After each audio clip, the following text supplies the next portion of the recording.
Good afternoon, everybody. First, I want to thank President Biden and Vice President Harris for hosting this event here at the White House, making clear that trucking is indeed a national priority.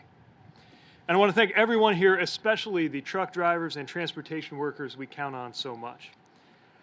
I have to share, this is a big day in my own household because it was our first time taking our kids to daycare. And as I was getting ready for that, because I knew this event was coming up, I kept looking around at all of the physical items that surrounded us and thought about how they got here. The bottles, the little jars of baby food, the spoons we were using to feed them, the high chairs they were sitting in, even the family minivan itself got to us because truck drivers brought them to where they needed to be.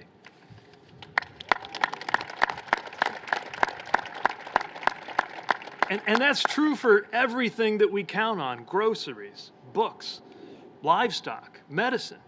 If you enjoyed the food you ate for breakfast, the clothes that you're wearing right now, or the device you might be using to watch this event, you can thank a truck driver for getting that to you.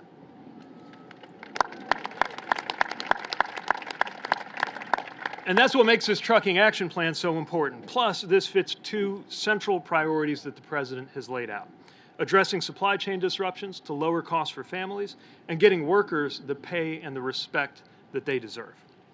Over the last 2 years, we've all been using terms like supply chain and essential worker more than we used to. In fact, there's nothing new about how much America counts on truckers, but it has become more urgent than ever. Right now, the industry estimates that we're short 80,000 truck drivers, and my department estimates that 300,000 leave the career every year. So we must do more and do better to recruit more people into the job and to support them so they choose to stay in the job. And that's more than saying thank you. It is concrete, specific actions to help our trucking workforce thrive in this career, to make sure the trucking jobs are as high quality, as safe, and as well paid as they ought to be. And that is what President Biden challenged us to do with this trucking action plan. So we started out by going and listening to truck drivers. Virtually and in person, we talked to truck drivers in every part of the country. As part of that, I got to spend some time on the road in the passenger seat of a semi with a driver in Illinois named Lola, who I think is here today. There you are. Hey, good seeing you. And she brought her granddaughter, Lola Ann, who she talked about a lot. I'm glad I actually got to meet you. She talked about her family. She talked about wanting to be a driver for years, but waiting till her kids were grown so she could start going over the road. We talked about safety, talked about training, talked about why she loves this job and how we could make it easier. And that day and across all the conversations, I saw the pride truckers take in their work and the challenges they face. Their voices have shaped the work we took up in the President's Trucking Action Plan. And we just completed the 90-day sprint to get these actions off the ground, so I'm pleased to provide an update. In order to create debt-free pathways into the career for more people, including more women and drivers of color, we teamed up with the Department of Labor to grow the number of registered apprenticeships for high-quality paid on-the-job training. We're investigating truck leasing arrangements to make sure that they're above board. We're working on truck driver pay, including those hours when drivers don't get paid even though they're very much on the job because they're waiting for somebody else. We're making it easier for veterans to join the trucking workforce, partnering with the Department of Defense. And of course, we are fixing roads and bridges across America. One trucker told me infrastructure is our workplace. And now we are enhancing that workplace thanks to unprecedented funding through the President's infrastructure law. And yes, that includes working with states to use that funding to build more safe truck parking, because we know that that is such a central issue for truckers today. These actions are going to help us recruit more drivers and, just as importantly, retain them, to help keep down shipping delays, rein in the price of goods at a time when we're fighting inflation with everything we've got. And of course, supporting these essential workers is just the right thing to do. I'm proud of all we got done in this 90-day sprint, but I promise you, to the trucking community, and I promise you, Mr. President, this is just the beginning. We're going to keep our foot on the gas to deliver for the drivers who deliver for us every single day. And you're going to hear more about that shortly. But now it's my pleasure to hand it over to a good friend, a proud Army veteran, an entrepreneur who served as a U.S. Congressman, Acting Secretary of the Army, and chair of a new Veterans Task Force, Patrick Murphy. Secretary Murphy.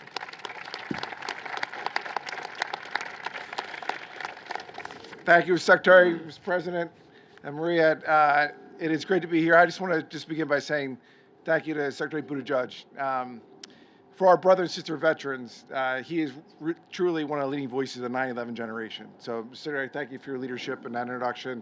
And I also want to thank the White House National Economic Council for doing phenomenal work around task force movement, which we're here today to discuss and launch. When you look at, the Secretary mentioned Lola Ann over there. Lola Ann's 8 years old. I tried to get her to say, go Army, beat Navy. She comes from a Navy family. Jada next to her is ready to say, she's 6. Jada's ready to say it. But Mr. President, I know you asked for a nonpartisan event, so I'm not allowed to say that, but I apologize for going off script. Me and the Secretary, it's Army versus Navy, but we're all brothers and sisters in that profession. And that profession is incredibly important to the trucking industry. In fact, that's an industry that my grandfather, when he came back from the Navy in World War II in the Pacific, came back and was a trucker with the Teamsters 107 in Philadelphia. And they drove for A&P supermarkets. And then when my dad came back from the Navy, he also joined and was a trucker, but first was a police officer in Philadelphia, but on the sides to make ends meet, went into trucking on the weekends. And I remember going down I-95 with him in that cab. It's incredibly important. And what task force movement is all about is really to create that bridge between veterans and the trucking industry. Because for my family, it was built and survived on in that industry. It's how we got through. And I will tell you, it's that bridge that needs to be more accessible to our brother and sister veterans. It is that bridge that needs to make sure we launch this and make it happen for the next generation of truckers, whether it's Lola or Jada in the crowd. And that's what today's announcement's about. That is what this work will be for. And I will tell you, when Secretary Pete came back from Afghanistan, when I came back from Iraq, we committed ourselves to public service. We committed to be there for our brothers and sisters, to make sure that although we made it home, we need to make sure our generation has the opportunities to succeed in life. And we committed ourselves to that, and that's what this task force will do. It's about opportunity. It's about the future of America. It's about making sure America gets back to work. And today is a proud moment. But today is just the beginning to continue what you've already established, not just here in the White House, not just in the Department of Transportation, but all across America. The numbers will speak for themselves, but it is that burden, that sacred burden, for those of us who have been overseas, to make sure that we give back and make it better for the next generation, for the Lolas and the Jadas. It's my honor now to introduce one of the faces of American infrastructure, one of the faces that are out there in these type of cabs out there making things happen, and that's Maria Rodriguez. So please give it up to our next speaker, Maria Rodriguez. Thank you. Hi, good afternoon. My name is Maria Rodriguez, and I am very honored to be here today. I'm currently an apprentice truck driver at NFI. My road to get to this point was very unique. I came to the United States with my parents from Venezuela at a very young age of 2. My family came here looking for a better life and to live the American dream. I always admired their hard work, dedication, and sacrifices. Even when times were tough, they kept driving forward. From an early age, I was inspired by watching my father cook. He would make masterpieces out of a few ingredients and be able to bring so much joy and happiness through his food. I knew I wanted to do the same and be a chef someday. When I was old enough, I began to work as a server in a very small restaurant. As time went on, I worked for so many amazing restaurants, but in March of 2020, I was laid off due to the COVID pandemic. At the time, I was also a new mom and worried about how I would support my family. I knew I had to make a career change. At first, I attended school to be an EMT with hopes of being a firefighter, but ultimately the training made it difficult for me to also support my family. My significant other, Abel, and our son and I live 2 minutes away from New England Tractor Trailer Training School, better known as NETS. We also would always watch these big 18-wheelers drive by our house. For months, I encouraged Abel to call them so he could enroll, since he was also looking for a fresh start. NETS gave him an equal opportunity, and his passion for the industry grew. He convinced me to attend as well. I was a bit intimidated in a male-dominated field, but I immediately felt comfortable at NETS. And throughout our training, different companies would come speak about their opportunities. NFI stuck out from day one with their core family value and local routes, where you're home every day. My family and home time are everything to me, so I knew NFI would be my top choice. NFI also offered the apprenticeship opportunity where once I was hired, I received hands-on training and mentorship, all while being paid while I continued to learn. Upon graduation, I applied to NFI and worked with a local recruiter, his name is Craig, who also made the application to the apprenticeship extremely easy. I signed on with NFI, and soon after, Abel did too. Abel and I went to school together, we graduated together, and now we're working and training together. I couldn't have done it without his encouragement and support, and I'm so happy that we did this together. Thank you. As I continue my apprenticeship, I love that my schedule is very consistent and I get home before my son finishes school. Through our new careers, we found a place where we can be financially stable. The trucking industry is in high demand, and there are jobs here that can support our family. As an essential part of the supply chain, I feel like I'm a part of something bigger than myself, which is very rewarding. I want to thank President Biden and Vice President Harris for leading the 90-day trucking apprenticeship program. This program has built clear paths to careers in truck driving that are fulfilling and offer endless opportunities. I feel like I leaped into this new career, and I'm so happy that I did. I hope that I can be an inspiration to other women who are thinking of joining the industry. I struggled to find a career, but I didn't give up, and now I'm a successful mom, daughter, friend, and truck driver.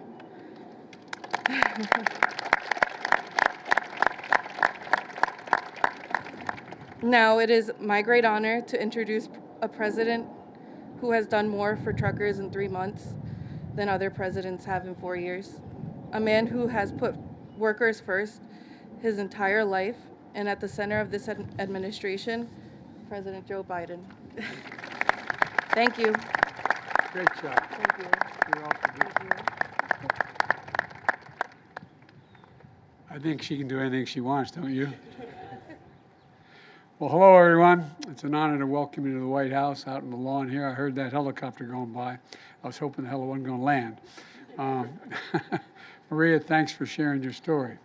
And my buddy Patrick Murphy, former Assistant Secretary of the Army, as well as former Congressman. And the boy stays in shape, man. Look at him. Trying to keep up with you, sir. I tell you what, man. I want to thank you for being here, man.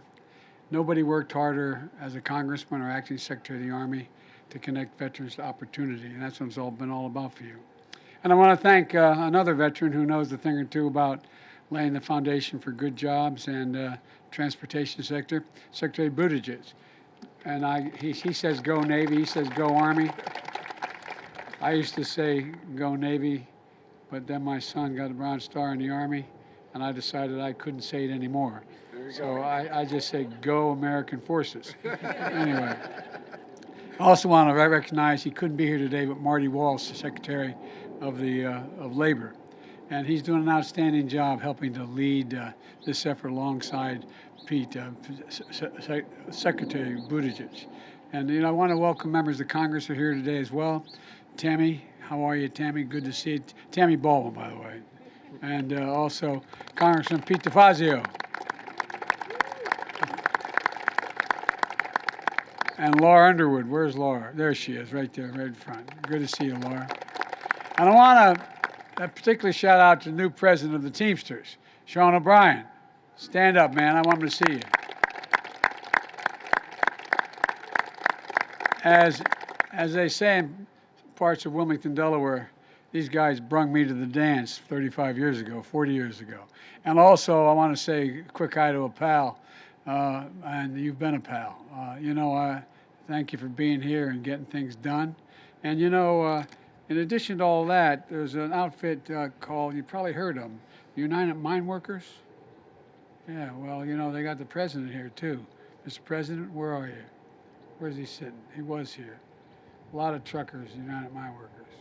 At any rate, folks, I spent a lot of time talking about the economy and the record-breaking economic comeback we're experiencing because of a lot of you sitting out there in those chairs. Today, I want to talk with people who are making the comeback possible. People like Maria, who you just heard from, and her son Roman, who's going pretty soon, and all those truck drivers and their families are here today. I want to thank you all to keep what you're doing to keep America moving, because that's literally what you're doing, especially these last 2 years, helping carry the nation literally on your backs. You have learned on Friday the economy created 431,000 jobs in March, a record. Over the course of my presidency, the economy has now created 7.9 million jobs, more jobs in the first 14 months than any president ever, in large part because of all of you. Not a joke. Unemployment's at 3.6%, down from 6.4 when we took office, the fastest decline in unemployment start of any presidential term ever recorded. And after a long stretch, Americans are back to work. Americans are back to work. An economy has gone from being on the mend to being on the move. And the economy we're building a strong economy, one where hard-working Americans can live with dignity, support their families, build a better life, and a better life for their children as well. All of you here today are people our economy should be built around, because you all are the people who literally make it run. That's not hyperbole. You literally make it run. I have nothing against investment bankers. They could all retire and nothing much would change. You all quit, everything comes to a halt. Think about it. I'm not joking. Think about it. Come to a literal halt. During the pandemic, a lot of Americans have been introduced to a term you all know well, and Pete used it, supply chains. A simple term.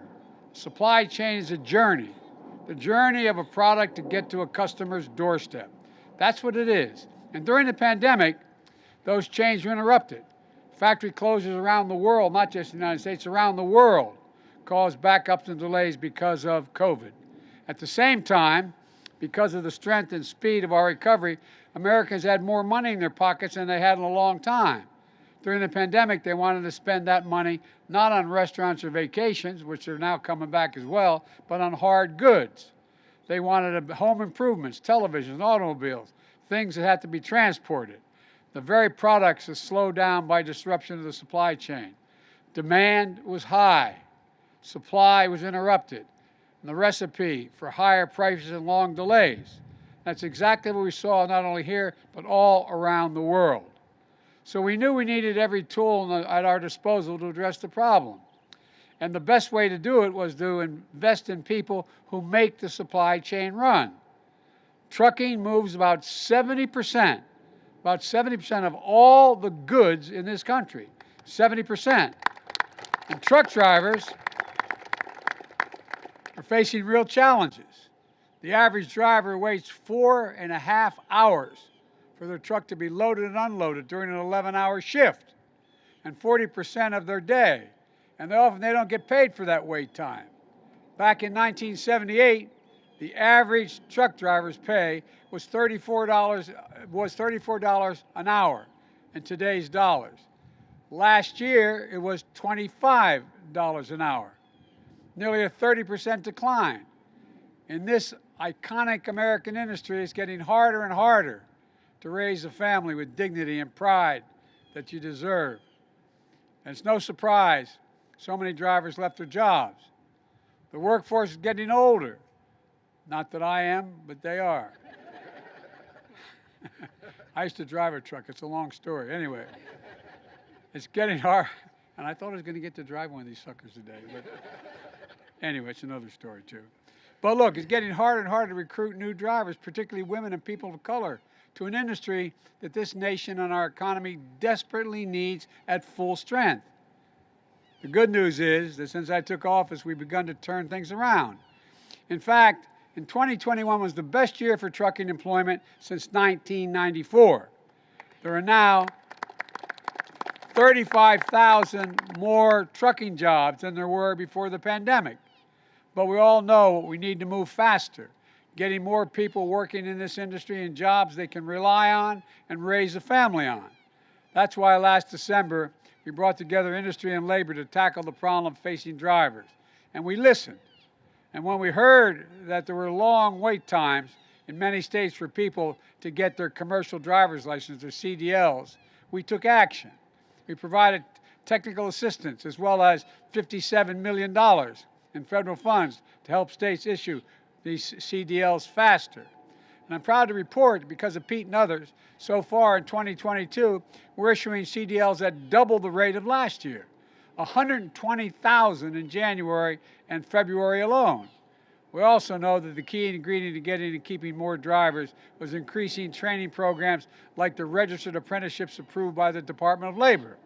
Programs that allow aspiring drivers to earn while they learn, while making this essential job more attractive for potential drivers regardless of age, background, and gender.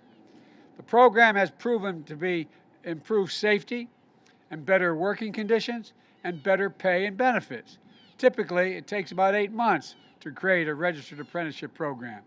But because of Pete and others in the Department of Labor, we're able to cut the red tape, and now it takes as little as 2 days.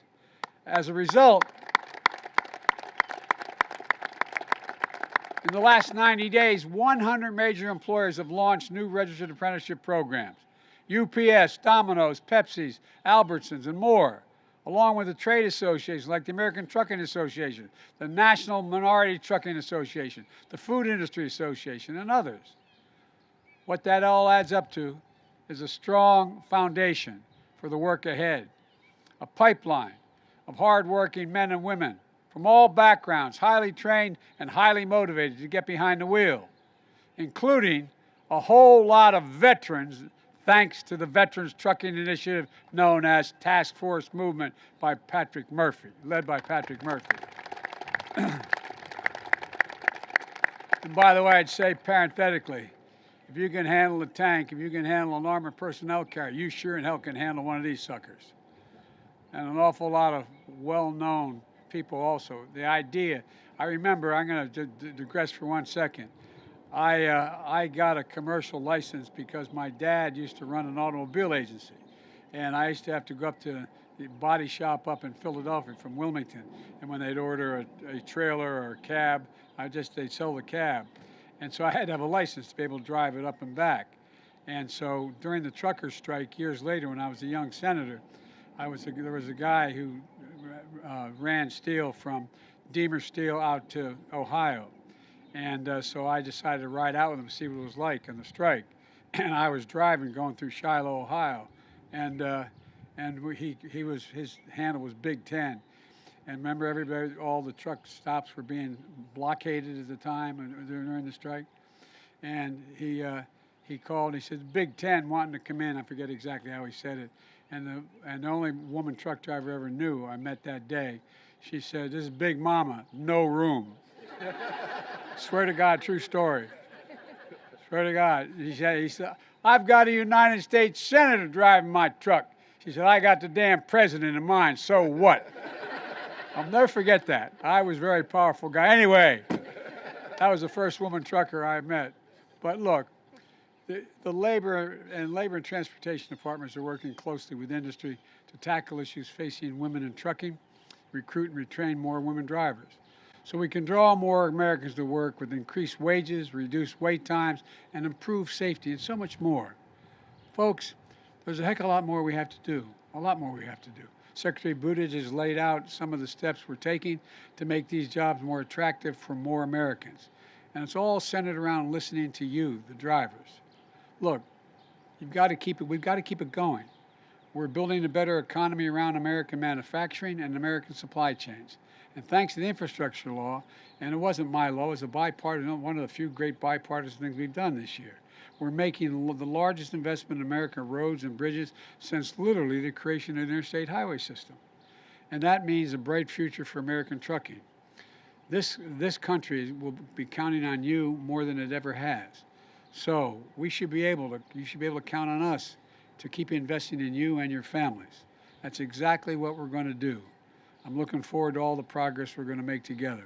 I want to thank you all. Thank you for being here. Thank you for what you do.